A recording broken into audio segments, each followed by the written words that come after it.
Lance Mindheim, in his approach to model railroad philosophy, presents a pyramid-shaped hierarchy of modeling priorities. At the top of the pyramid, we find, unsurprisingly, prototypical accuracy.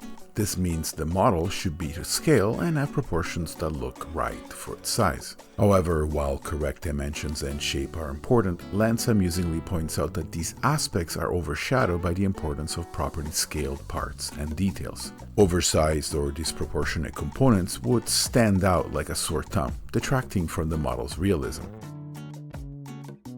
But it's the base of the pyramid that holds the key to what Lance considers the most critical factor. Bigger than the other two layers combined, the foundation of a model's visual impact lies in its color treatment. In particular, weathering plays a pivotal role in making a model truly convincing. Take this example, a fully prototypical model complete with all the right details, which might cost you about $70. It's impressive, sure, but compared to this $10 Athearn Blue Box car with carefully applied weathering, which one is more interesting? Better yet, which one tells a more compelling story on the tracks?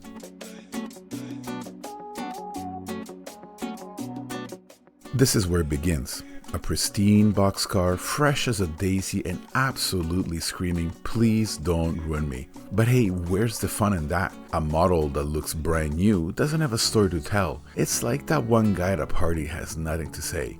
It's time to fix that. Step 1 is disassembly, which is the fancy way of saying unscrewing stuff. These old school models are great because they come apart without any drama. No tiny parts flying across the room, no clips keeping you out. Even the old glue marks inside tell you that this car's already lived a life while being present in someone else's.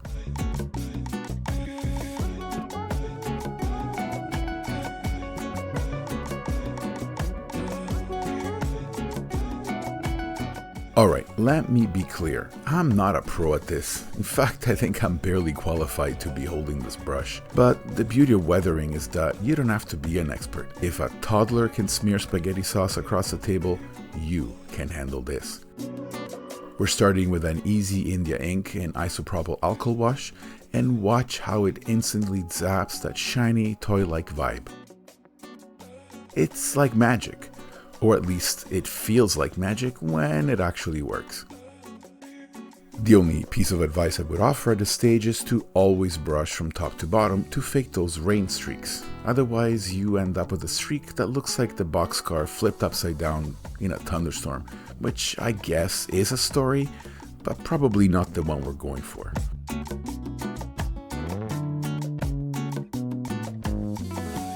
Next, we tackle the details. Sounds fancy, but really, we're just making a mess on purpose. Take the wheels, for example. A quick coat of paint adds instant character as if they've been rolling through decades of grime.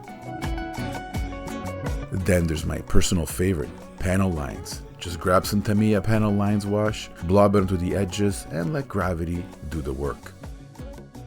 No precision, no overthinking, just let it pull up near the molded details. And watch this, those once flat plastic bolts and rivets now pop like they got their own spotlight.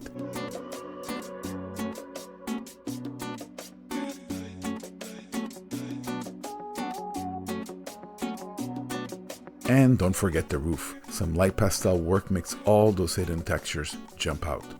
It's proof that even a little effort can make a huge difference. Though if anyone asks, we're gonna call it a technique. Alright, time to sprinkle some magic, or, you know, dirt. Brown pastel dust is the secret sauce for that "I've been through some stuff" look. It's like makeup, but for trains. A bit here, a bit there, and boom. Your shiny model now looks like it just survived the Dust Bowl.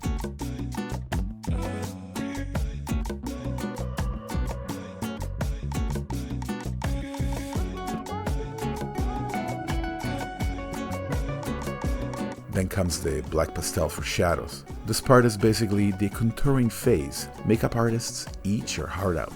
Who knew filth could be so glamorous?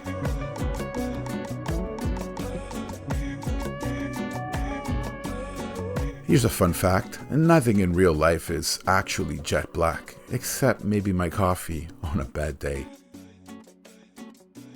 So we go for this chalky, almost black look. It's perfect for making the trucks, frame, and wheels look like they've been dragging freight since the Stone Age. And suddenly, your model whispers, "I've seen some things." And honestly, I believe it. Reassembly is where it all comes together. Replacement couplers click back into place, the frame and body unite, and the trucks return to their post, now carrying the scars of a life well lived. Even the rust on the wheels tells a tale, contrasting beautifully with the blackened trucks. This was a model fresh out of the box, shiny, new, untouched, a plastic toy. And this is the story it now tells, a rugged veteran of the rails, a piece that blends seamlessly into the scene rather than standing apart.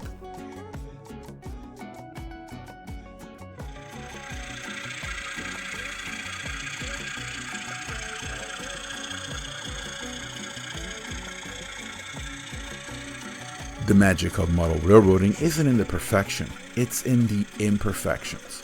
Weathering doesn't just add realism, it adds history, depth, and character. It makes the mundane look like a masterpiece, because, honestly, the difference between a toy and a model is just a little bit of grime and a whole lot of love.